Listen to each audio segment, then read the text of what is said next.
की अगली प्रश्नावली के लिए नियम है जिन्हें मैं घातांक का नियम कहता हूँ। यदि ये आप बड़े अच्छे से समझ लेते हैं, इनके प्रयोगों को जान लेते हैं, तो भविष्य में आपको प्रतियोगी परीक्षाओं में बड़ी सहायता मिलेगी प्रश्नों को सरल करने और हल करने में। ठीक है, बहुत ध्यान से आप समझेंगे। देखिए मैंने क्या बताया, एक ही आधार वाली घातीय संख्याओं का गुणन। एक ही आधार, देखिए जो नीचे लिखा हुआ है ये तो होता है आधार और ये होती है घात। ठीक है, तो एक ही आधार, देखिए इधर और इधर दोनों जगह एक जैसा आधार है, घातें अलग अलग हैं पर गुना में है। तो ये कहा जाता है कि यदि आधार समान हो गुना में हो तो घातें जुड़ती हैं। देखिए जोड़ दी मैंने घातें, x की पावर m प्लस n। जैसे मैंने उदाहरण भी दिया, 4 की 7 4 की 5 दोनों एक जैसे हैं, गुना में है तो घातें जुड़ेंगी। 4 की घात 7 प्लस 5, 7 हो गया m, 5 हो गया n। ठीक है, 7 और 5 12। तो पहला नियम क्या है, यदि आधार समान है गुना में है तो घातें जुड़ती हैं।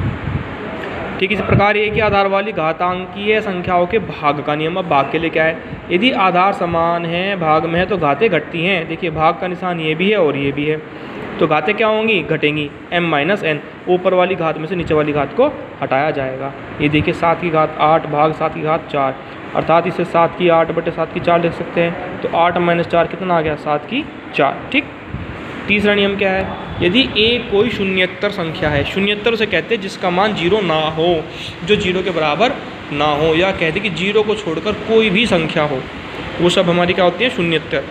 ठीक है, और अगर किसी की भी घात 0 है जो शून्य नहीं है, किसी भी संख्या की घात 0 है तो उसका मान सदैव एक आता है। मैं भी ये कहना चाहता हूँ, शून्येतर गणित की भाषा है और किसी भी संख्या वो हमारी अपनी आम भाषा है। अतः किसी भी संख्या की घात अगर 0 है तो उसका मान 1 होता है।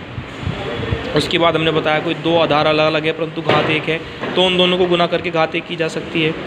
आधार अलग अलग है परंतु घात 1 है तो भाग की भी घात 1 की जा सकती है। अब इसी आधार पर मैंने आपको बच्चों 2B प्रश्नावली में कुछ क्वेश्चन लिखे हैं, मैं करके दिखाता हूँ आपको। देखिए अभ्यास 2B, ठीक, पेज नंबर 53,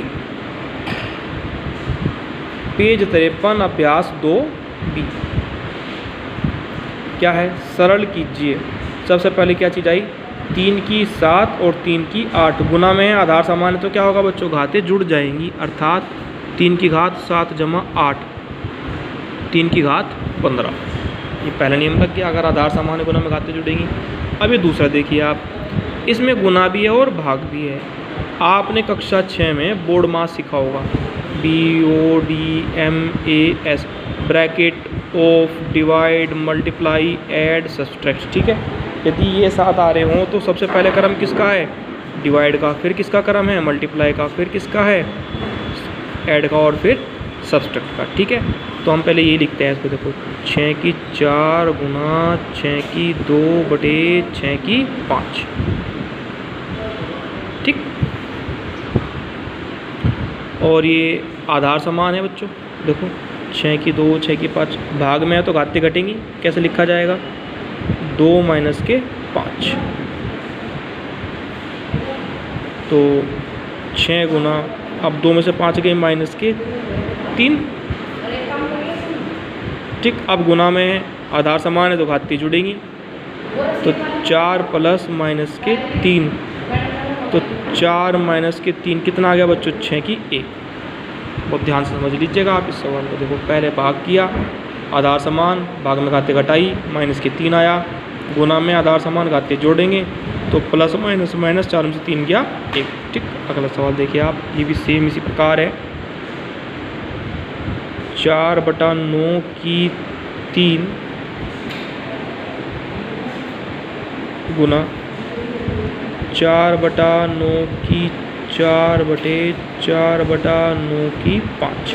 ठीक है, 4/9 की 3 गुना 4/9 की 4 माइनस 5।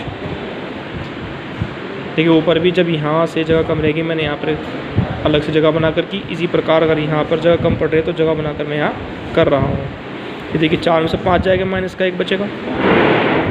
4/9 गुणा 4/9 की घात माइनस का 1। अब आधार समान है, गुना में है, तो बच्चों हम क्या कर देंगे, इनकी घात को जोड़ देंगे। तो 4/9 ठीक। इसी प्रकार अब आपका ये दूसरा प्रश्न ये क्या कहता है, ये भी बिल्कुल इसी प्रकार से है। 25 की 3 गुना 25 की 7/25 की 10, 25 की 3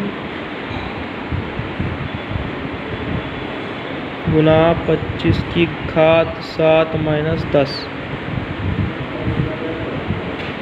25 की 3 गुना 25 की घात माइनस के 3, आधार समान है, गुना में घातें जुड़ेंगी।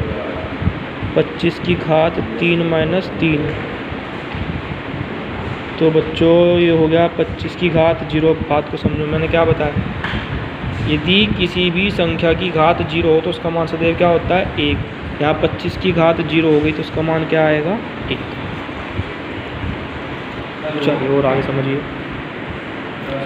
ये देखो माइनस की 1 की घात 3 माइनस की 1 की घात 2 माइनस की 1 की घात 15 है, गुना में है, आधार समान है, घातें जुड़ेंगी। माइनस की 1 की घात 3 जमा 2 जमा 15, तो ये हो जाएगा माइनस की 1 की घात 3 और 2 5 और 15 20। देखो बच्चों में एक बात बताना चाहता हूँ आपको, इसे आप बड़े ध्यान से समझेंगे यहाँ कि यदि माइनस की घात सम संख्या है तो वो प्लस का आता है, और अगर माइनस की घात विषम संख्या है तो वो हमेशा नेगेटिव आता है। ये पॉजिटिव, नेगेटिव, सम, विषम किस तरह से घटा जोड़, ये मैं अपनी पहले जो कक्षा 6, 7, 8 की सामूहिक वीडियो मैंने 3 बनाई थी उसमें सब कुछ समझा चुका हूँ। तो आपको वहाँ से भी बड़े ध्यान से नेगेटिव, पॉजिटिव, सम, विषम बच्चों मेरे द्वारा भेजी गई वीडियो को देख लेना चाहिए।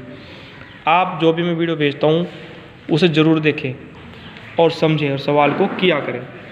तो ये क्या हो गया बच्चों, ये प्लस का 1 की घात 20 हो गया ना, क्योंकि 20 क्या है सम संख्या है और माइनस की घात सम संख्या कैसा होता है प्लस का, अतः ये 1 हो गया। ठीक, अब ऐसे यहाँ समझें आप, भाग है, आधार समान है, तो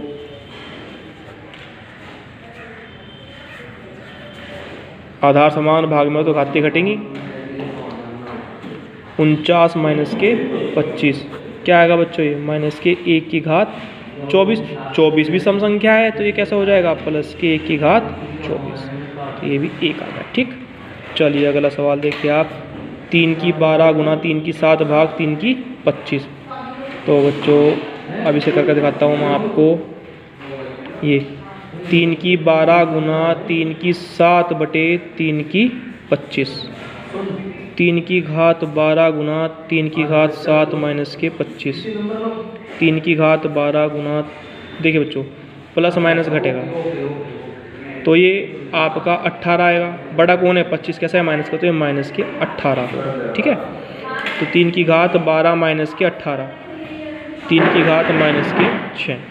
ठीक, मैं आपको कुछ बात और बताना चाहता हूँ बच्चों कि यदि ये नोट है, सवाल नहीं है, एक शर्त है नंबर 1, अगर x की पावर माइनस के m है उसे हम 1 के नीचे कर देंगे तो वो प्लस का हो जाएगा, अगर माइनस में है तो नीचे आके वो प्लस में हो जाएगा। ठीक है, तो अगर आप चाहो तो यहाँ इसे क्या कर सकते हो 1/3 की घात प्लस के 6, और ऐसे ही यदि नीचे माइनस में है तो वो ऊपर आके प्लस का हो सकता है। प्यारे बच्चों, जिस तरह से मैंने आपको प्रश्नावली 2b सिखाई और बताई है, अब आपको इसी तरह से गृह कार्य में प्रश्नावली 2b के सभी सवाल और 2c के सभी सवाल जो इसी तरह से हैं वो पूरे करने हैं।